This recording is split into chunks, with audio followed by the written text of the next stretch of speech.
А народ стал мало сейчас, да? Да. Давно или в последнее время? Я тут месяц работаю. Уже месяц, да? Да. Так что здесь поток уже стал меньше, короче. Мало, да. А выходной Только тоже? выходные, да. Ладно, спасибо. Hey guys, welcome to another video. If this is your first time here, my name is Ralph Ducan. I upload weekly videos about life in Russia in my own way. And today in this video, we are trying to take you guys to an ordinary mall here in Moscow. After 5 months of sanctions in Russia, I guess you guys will love the video. Before we kick off, make sure you smash that like button and subscribe for weekly Russian content. Actually, this is my local mall. Yeah, I stopped here. It was a Friday evening around 4 p.m. Stopped here for grocery shopping, and I was overwhelmed by the scarcity of people in this mall.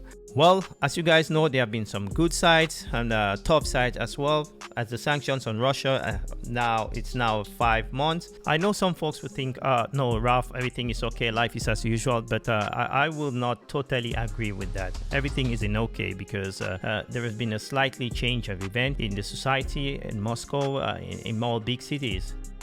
Back in the days, you could see this mall was always full, but because many companies ceased from operating, like as you see on this video, Uniqlo, they haven't opened. Yes, we do have some companies who have slowly returned back, like Mango of recent, which you will see a bit later. Talking about difficulty, this is a math teacher and also a barist. She does teach math during her period working as bar. I saw her doing that. And guys, if you want to support the channel, please get me a cup of coffee. If you want to do so, it's just $2, and yeah, I guess it won't happen with it. So before I continue, I would like to say Russian malls are massive. I'm not sure if you do appreciate this, but if you had to rate this in Moscow especially, it wouldn't be among the top 100 malls in Moscow. Moscow is a city of over 20 million if you have to add the smaller cities attached to it. I must admit that the mall is really empty. I didn't really expect this. So H&M is no longer selling their products in Russia. What I realized is some of these companies are doing online sales because, I mean, why should you keep products there if people do need them? But H&M, their stores aren't open, but their goods are still placed in the store, in most of the stores in the malls here. Guys, I'm going to do a video about companies who have rebranded in order to start operation in Moscow or Russia in general. There are a few of them. I won't give away too much. So Reserve, which is a Polish company in Russia, has been sold to a Chinese conglomerate, and they are now rebranded as RE. Also, Brown's Like House have been rebranded, but you will notice that when you go only inside. Guys, I want to ask you guys a question here. Do you think Zara will rebrand in order to be operational in Russia? Do you think H&M? I really doubt that. I will be telling you guys some stories about what's going on with Russia in terms of prices and the social situation related to me, because our life in Moscow, living in Russia, it has become a little bit difficult. So on our right, we do have Zarina. This must be a Russian setup, still open. And yeah, we do have Mangoes, and there are some updates in terms of what companies can stop operations in Russia pending on your contract. And this is a good example, as Mango is open. So what I mean is, most of these outlets do have franchises, most of them. So 80% of the business in Russia are owned mostly by the outlets. A good example would be McDonald's, but they did have some outlets which are franchised, and these outlets were not affected in terms of their operation. So they were working because of the contract which they had with McDonald's, in this case McDonald's. Again, I mean brands which have also franchise contracts as well. Hope you get that right. Talking about non-franchise brands, Uniqlo is a good example. Uniqlo has totally freeze operation for the past 4 months plus. You have Starbucks, which has taken down all their logos in Russia. They have totally stopped operations in Russia, Starbucks. I'm a bit worried about those who worked on this organization, but that is it. Yeah, before we move on, please, if you're learning something from this video or some new information, please make sure you smash a like on the video. That will basically help the video to be shared with other Russian enthusiasts and also help me out. But for those who do receive money a lot from YouTube ad revenues, the Russian-backed Tinkoff has placed 200 units for those receiving money through their account. In this I mean, if you have a creator who earns, for example, $250 a month from YouTube ad revenues, he will receive only 50. So $200 a unit is $1. There is the fee for a transaction. So it's a bit tough for creators living in Russia in that sense. I don't know, guys. Let's walk up to the second floor and see how the food court area is. It will be an interesting to see if there are a lot of people there, because basically during crisis times in Russia, the catering service section is always profitable because feeding is something which is so vital for the human existence. Yeah, guys, I'm not sure about how malls are at your end of the woods, but in Russia, most malls, the food section is located at the top floor. So 1/4 of this section of the food court was occupied by McDonald's, and they are no more operating, as you guys must know, and this is how it looks like, empty. Unfortunately, the Russian McDonald's, Tasty and That's It, is not located in every McDonald's spot yet. I've been hearing some information about lack of products, so I can confirm that.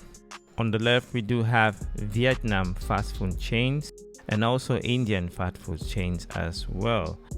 And if I'm not mistaken, someone could help me out here. The Russian government has struck a deal with Indian retail stores and also fast food chains, which means in the future we'll see a lot of Indian brands in Russia. So stay tuned for that. And yes, we do have a lot of chickens in Russia, so Kentucky Fried Chickens are always on the mix. Unlike McDonald's, who did own most of their restaurant stores in Russia, most of the foreign fast food chains penetrated the Russian market through a franchising system. So during situations of sanctions, they had to abide on their contract. That's why you see most of them are still functioning in this market or environment presently. So the cinema halls are working, which is good news for kids and family. But yeah, let's get to Russian made fast chain food. We do have Tamarok. Tamarok, it's a pancake chain in Russia. Very tasty pancakes. You know, Russians are known for that. You have Katoshka also, which means basically potatoes, mashed potatoes. And Burger King also is functioning because, coming back to my point, Burger King penetrated Russian market as a franchising system. So they can take, the owners basically are Russians. So Burger King is 80% controlled by Russian in Russian territory. That was before the sanctions.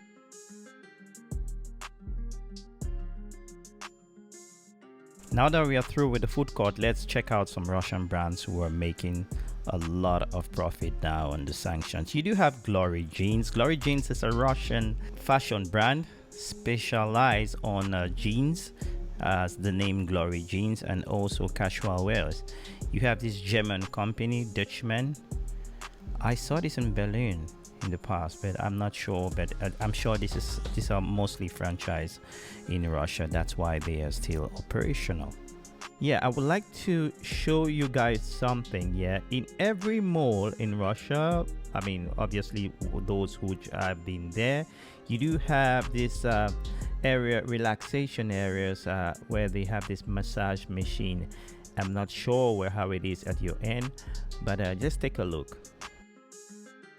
So in related to prices, you have 7 minutes for roughly, I think just like $1 or so. And yeah, it's very some people just take advantage of it while, I mean, their friends are doing shopping. I mean, you know, we live in a very difficult world where at a certain age, someone like me, we do have some issues, unfortunately, with our spinal cord. Yeah, just a short question. Have you tried this?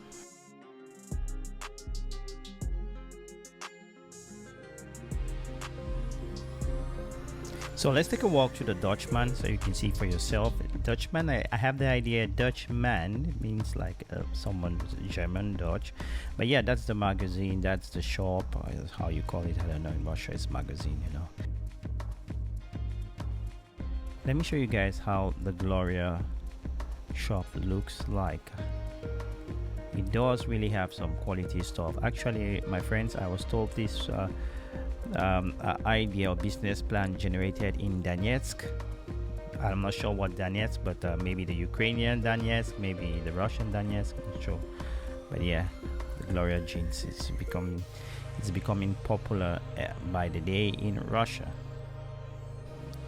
Before I give a rundown on my assessment in this mall, I would say, yeah, let's check out Be Free. Be Free is a young fashion outlet owned also by Russians. That's the Russian new brand for teenagers. You see H&M is closed, and the whole mall is scarce. There's a massive amount of free stores here that might only be influenced by the sanctions on Russia.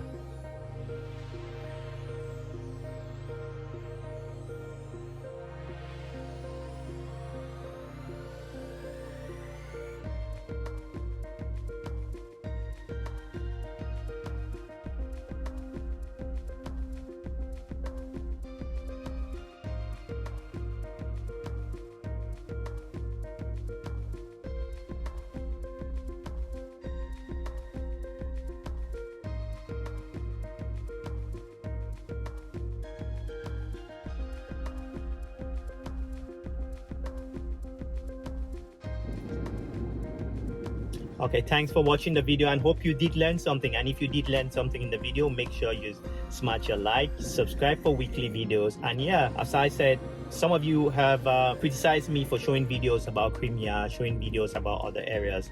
I'm not a politician. I have a blogging channel. If you can understand that this is just a blogging channel, we are here just to show events. Nobody supports me here in terms of finance, my travel. So all I do here, the aim of the channel is just to show Russian life. And maybe in future, when all this must be said and done and settled, some of you might love to come here. So that's what the channel is about. So I will post videos on the channel that I like. I travel and have fun and share videos that I like. So hope that's clear. But for those of you who stayed to the end, big up to you guys. I'm sure it's like 30% of you. But yeah, with that all said, talk to you soon. Bye-bye.